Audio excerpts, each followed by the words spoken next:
Hi friends, ரொம்ப வருடமாக வரன் தேடிட்டு இருக்கீங்களா? உங்களுக்கு மனசுக்கு பிடிச்ச மாதிரி நல்ல வரன் அமையலையா? அப்போ நம்மளோட சேனலில் பாருங்கள். நம்மளோட சேனலில் பதிவிடக்கூடிய இலவச வரன் பதிவுகள் மூலம் உங்களது இல்லற வாழ்க்கை இனிதாக மாறிட எங்களுடைய வாழ்த்துக்கள். வாங்க, இன்றைய வரன்கள். பெயர் மனோன்மணி, வயது 36 வயது ஆகுதுங்க. ராசி மிதுன ராசிங்க. ஜாதின்னு பார்த்தீங்கன்னா இவங்க இந்து மதத்தில் சார்ந்தவங்க. எந்த ஜாதியாக இருந்தாலும் ஓகேன்னு சொல்லியிருக்காங்க. படிப்பு 12ஆம் வகுப்பு முடிச்சிருக்காங்க. இவங்க வந்து கிட்ஸ் ஸ்கூலில் வேலை பார்த்துட்ருக்காங்க. மாதம் 5000 ரூபா சம்பளம் வாங்குறதா சொல்லியிருக்காங்க. இவங்களோட திருமண நிலைன்னு பார்த்தீங்கன்னா இவங்களுக்கு செகண்ட் மேரேஜ் தாங்க. ஸோ வரக்கூடியவருக்கு ஃபஸ்ட்டாக இருந்தாலும் ஓகே, செகண்டாக இருந்தாலும் ஓகேன்னு சொல்லியிருக்காங்க. இவங்களுடைய முகவரின்னு பார்த்தீங்கன்னா இவங்க கடலூரில் வசிக்கிறாங்க. ஸோ இவங்களுக்கு திருமணமாகி இவங்களுடைய கணவர் குறுகிய காலத்தில் இவங்களை விட்டுட்டு போயிட்டதாகவும், ஸோ அதனால் இவங்க தனிமையில் தான் இருக்கிறதாகவும் சொல்லியிருக்காங்க. இவங்களுக்கு குழந்தைங்களாம் எதுவும் இல்லைங்க. ஏன்னா இவங்களுக்கு கர்ப்பப்பையிலும் ப்ராப்ளம் இருக்கிறதுனால குழந்தை இருக்காது அப்படிங்கிற மாதிரி சொல்லிட்டாங்க. அதனாலேயே இவங்களுடைய கணவர் இவங்களை விட்டுட்டு வேறொரு பெண்ணை திருமணம் பண்ணிக்கிட்டு தான் சொல்லியிருக்காங்க. இவங்க ஓரளவு நடுத்தர குடும்பத்தை சார்ந்தவங்க தாங்க. ஒரு சொந்த வீடு இருக்குது, அது இல்லாமல் கொஞ்சம் நிலம் இருக்குங்க. இவங்களுக்கு உடன் பிறந்தவங்க 2 அக்காங்க. ஸோ அவங்களுக்கெல்லாம் திருமணமாகி அவங்களுக்கெல்லாம் குழந்தை இருக்குங்க. ஸோ இவங்களுடைய அப்பா அம்மா கூட தான் இவங்க இப்போ வசிச்சிட்டு இருக்காங்க. அதனால் மணமகளுடைய எதிர்பார்ப்புன்னு பார்த்திங்கன்னா, மணமகன் படிக்கலைன்னா கூட ஓகே தாங்க. நல்ல குணமானவராக இருக்கணும். வரக்கூடியவருக்கு திருமணமாகி குழந்தை இருக்கிறவராக இருந்தால் ஓகே, பெட்டராக இருக்கும்னு எதிர்பார்க்குறாங்க.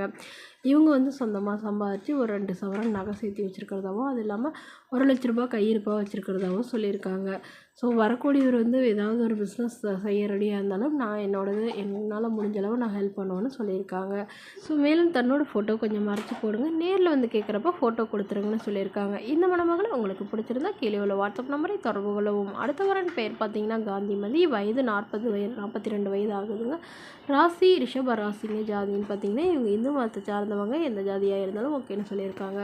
படிப்புன்னு பார்த்தீங்கன்னா இவங்க 10ஆம் வகுப்பு முடிச்சிருக்காங்க. இவங்க பேக்கரியில் வேலை பார்த்துட்ருக்காங்க. அவங்களோட திருமண நிலையில பார்த்தீங்கன்னா எங்களுக்கு செகண்ட் மேரேஜ் தாங்க. ஸோ வரக்கூடியவருக்கும் ஃபஸ்ட்டாக இருந்தாலும் ஓகே, செகண்டாக இருந்தாலும் ஓகேன்னு சொல்லியிருக்காங்க. இவங்களுடைய முகவரின்னு பார்த்திங்கன்னா இவங்க திருநெல்வேலியில் வசிக்கிறாங்க.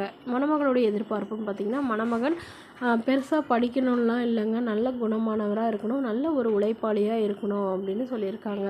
அதாவது குறிப்பாக குடிப்பழக்கம் மட்டும் இல்லாதவராக வேணும். ஏன்னா இவங்களுடைய முதல் கணவரால் இவங்க ரொம்பவே டார்ச்சர் அனுபவிச்சிருக்கதாகவும், இவங்களுடைய கணவர் தவறிட்டதாகவும் சொல்லியிருக்காங்க. இவங்களுக்கு குழந்தைங்கன்னு பார்த்திங்கன்னா ஒரு பையன் மட்டும்தாங்க. ஸோ பையனை ரொம்ப நல்லாவே வளர்த்திட்டு இருந்தாங்க. பட் பையன் லவ் மேரேஜ் பண்ணிவிட்டு பொண்டாட்டி பேச்சு கேட்டு போயிட்டதாகவும், இவங்கள கண்டுக்கிறதே இல்லைன்னு சொல்லியிருக்காங்க. ஸோ அதனால் இவங்களுக்கு தனியாக இவங்க வேலை பார்த்து சாப்பிட்டுட்டு இருக்கிறதா சொல்லியிருக்காங்க. இவங்களுக்கு சொந்த வீடெலாம் இல்லைங்க, வாடகை வீட்டில் தான் வசிக்கிறாங்க. ஸோ தன்னை நல்லா புரிஞ்சுக்கிட்டு தன்னோட காலம் ஃபுல்லாக வரவர் தான் எனக்கு வேணும் அப்படிங்கிற மாதிரி கேட்டிருக்காங்க. எந்த ஒரு எதிர்பார்ப்பும் இல்லாதவராக வேணுங்கிற மாதிரி சொல்லியிருக்காங்க. ஸோ இந்த மணமகளை உங்களுக்கு பிடிச்சிருந்தா கீழே உள்ள வாட்ஸ்அப் நம்பருக்கு உங்களுடைய முழு விவரங்களையும் எங்களுக்கு சென்ட் பண்ணுங்கள். நாங்கள் இந்த மணமகள் வீட்டாருக்கு அனுப்பி வைத்து இவங்களுக்கு ஓகேங்கிற பட்சத்தில் மணமகள் வீட்டாரின் ஃபோன் நம்பர் இலவசமாக வழங்கப்படுங்க. இது போன்ற இலவச வரங்களை பெற நம்மளோட சேனல் சப்ஸ்கிரைப் பண்ணி